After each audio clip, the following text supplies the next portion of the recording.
Buenas tardes. El día de hoy vamos a ver el tema de diagnóstico y tratamiento de infección en personas con diabetes.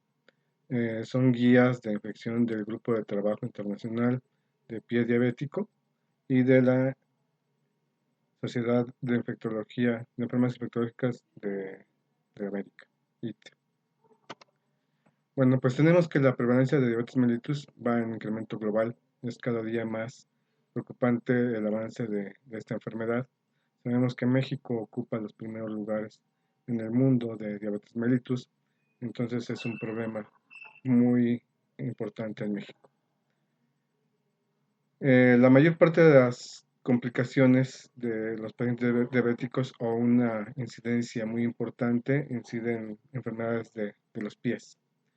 El pie diabético es una de las comorbilidades asociadas a diabetes mellitus que requieren consultas más frecuentes. Frecuentemente existen pacientes que que asisten a consulta precisamente por la presencia de úlceras. Frecuentemente pues se utilizan terapias antimicrobianas y pues también todo esto obliga a que haya más procedimientos quirúrgicos. También esto implica obviamente entonces mayores costos. Las infecciones del pie diabético son las complicaciones de la diabetes mellitus que más veces requieren de hospitalización. Además, es el evento que desencadena más frecuentemente en estos pacientes la amputación de las extremidades inferiores. Ya el diagnóstico de una infección de pie diabético induce un pronóstico pobre. En un estudio prospectivo de seguimiento a un año, se encontró que solamente el 46% de las úlceras se encontraban cicatrizadas y que existía un riesgo de recurrencia del 10%. Fallecimientos se vieron hasta un 15% en ese seguimiento de un año y 17% de las personas ya había requerido una amputación. Entonces, si vemos, pues más de la mitad de los pacientes no les va muy bien con esta enfermedad. Bueno, primero pues tenemos que ver qué es en este sentido es una infección de tejidos blandos. La infección de tejidos blandos en este sentido es la invasión y multiplicación de microorganismos en los tejidos del huésped que induce una respuesta inflamatoria, generalmente seguida de destrucción tisular. Es decir, para que yo haga un diagnóstico de tejidos blandos, lo ideal y mejor es que tenga una muestra de tejido del huésped. Si yo tengo una muestra de tejido del huésped, voy a poder ver si existe o no existe la presencia de bacterias. Pero además no solamente basta con tener una porción del tejido y ver si demostrar que haya bacterias, sino también que esas bacterias están induciendo una respuesta inflamatoria y que esta respuesta inflamatoria pues me dé lo que yo estoy viendo macroscópicamente. Macroscópicamente estoy viendo pérdida de tejido, estoy viendo desvitalización de tejido, estoy viendo necrosis de tejido, pues entonces también tendría que ver en una dirección, en la misma forma con la presencia de bacterias. Entonces, casi todas las infecciones del pie diabético ocurren en úlceras abiertas. Esto obviamente que va a hacer que estas heridas se colonicen. Va a ser una porción que básicamente no está preparada para colonizarse. La piel intacta pues siempre está colonizada, pero ya una úlcera nos está viendo de que hay una solución de continuidad y esta solución de continuidad me da la apertura hacia tejidos más profundos abajo de la piel.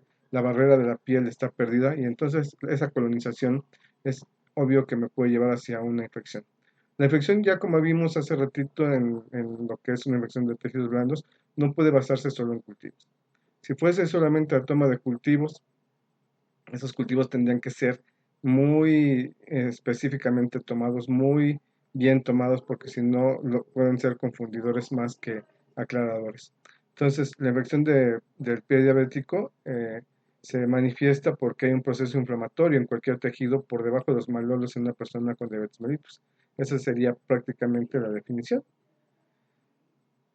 En personas con complicaciones de pie diabético, signos y síntomas de inflamación, esto hay que ver que puede enmascararse por la presencia de neuropatía periférica, es decir, un paciente con un pie diabético muy probablemente no va a presentar esos signos y síntomas.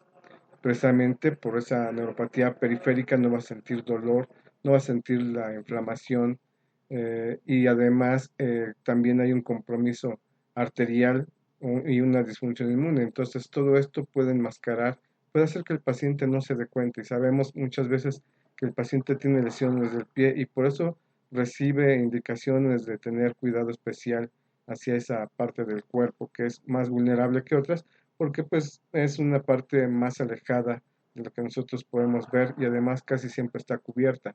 Entonces cualquier traumatismo, cualquier algo que lastime el pie y en estos pacientes con esa neuropatía y con esa disminución del sistema inmunológico, pues no se le van a dar cuenta de que está sucediendo algo en su pie. Bueno, la infección del pie diabético generalmente inicia con una ruptura de la piel, como ya dijimos, que puede ser un trauma, puede ser la ulceración secundaria, todo el proceso de isquemia y lo que tienen los pacientes, que no precisamente eso hace que tengan desvitalización de tejido, aunque no tengan un proceso infeccioso, pero esto generalmente hace que precisamente el paciente se colonice y posteriormente, después de esto, aumenta el riesgo de infección. Si bien la isquemia es raro que cause una úlcera, es probable que la isquemia la ocasione, pero cuando existe una isquemia afecta negativamente el pronóstico. Bueno, entre los factores predisponentes de la infección en el pie diabético se encuentra la profundidad de la úlcera, una duración larga o una recurrencia de esa úlcera. Si esa úlcera fue resultado de una etiología traumática, durante esa etiología traumática puede existir la misma colonización. Es un proceso más agudo, menos preparación, entonces es más susceptible de infectarse. También puede haber ya perturbaciones inmunológicas. El paciente diabético eh, cursa con una disfunción de neutrófilos.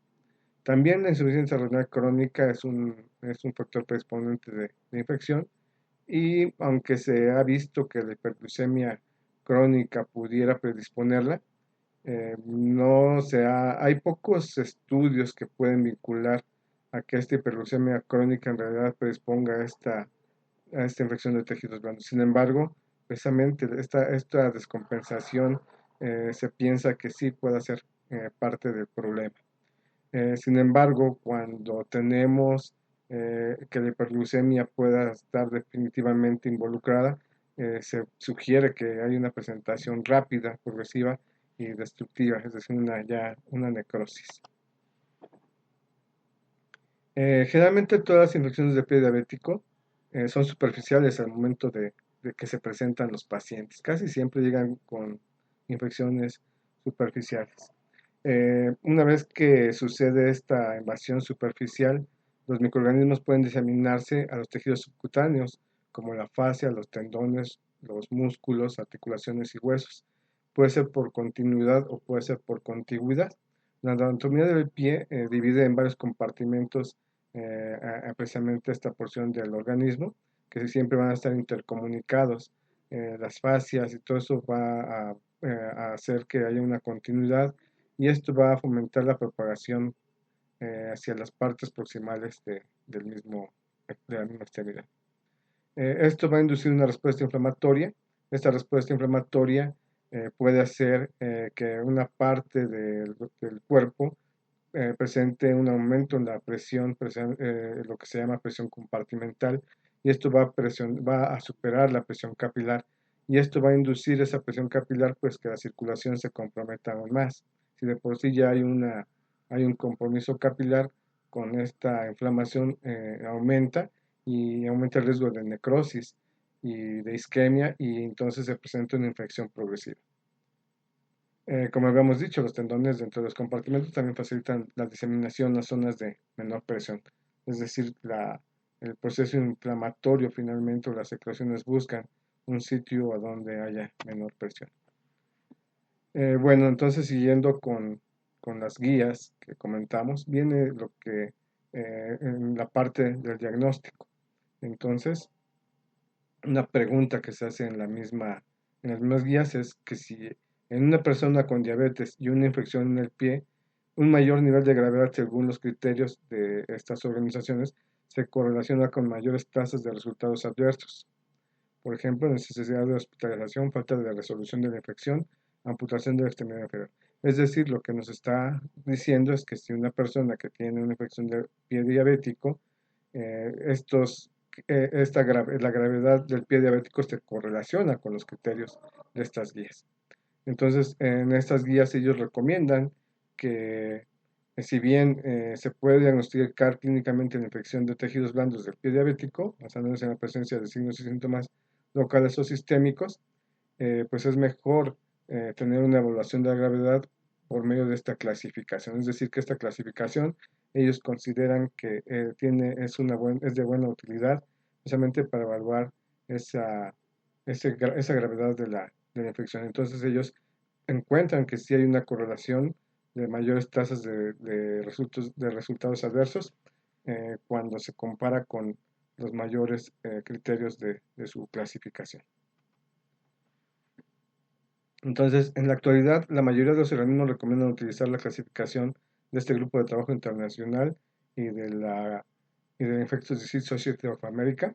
Entonces, ellos han visto que estas guías han proporcionado evidencia de que el incremento de la gravedad de infección se asocia con elevación de niveles de marcadores inflamatorios, que hay mayor probabilidad de hospitalización, hay mayor duración de la hospitalización, hay mayor probabilidad y nivel más alto de amputación de la extremidad inferior, y que las tasas más altas de reingreso se correlacionan muy bien con las altas escalas de su clasificación.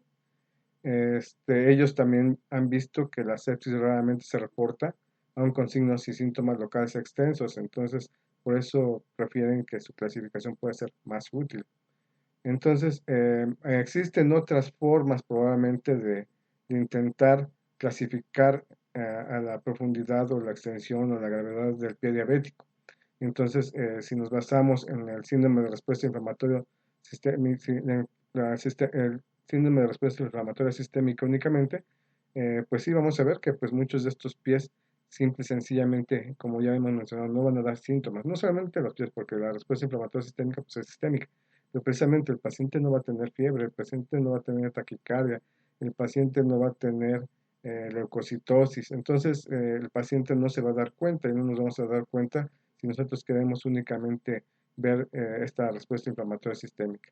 Otras clasificaciones como el NEWS, que es un score nacional de alerta temprana, o la evaluación rápida secuencial de fallo orgánico, también se ha visto que no funcionan porque fueron hechas para el pronóstico de sepsis. Y entonces, si la sepsis no somos capaces de distinguirla, pues tampoco nos vamos a dar cuenta de que existe un pie diabético. Bueno, entonces, si entonces nos apegamos a la clasificación de este grupo de trabajo internacional y la Sociedad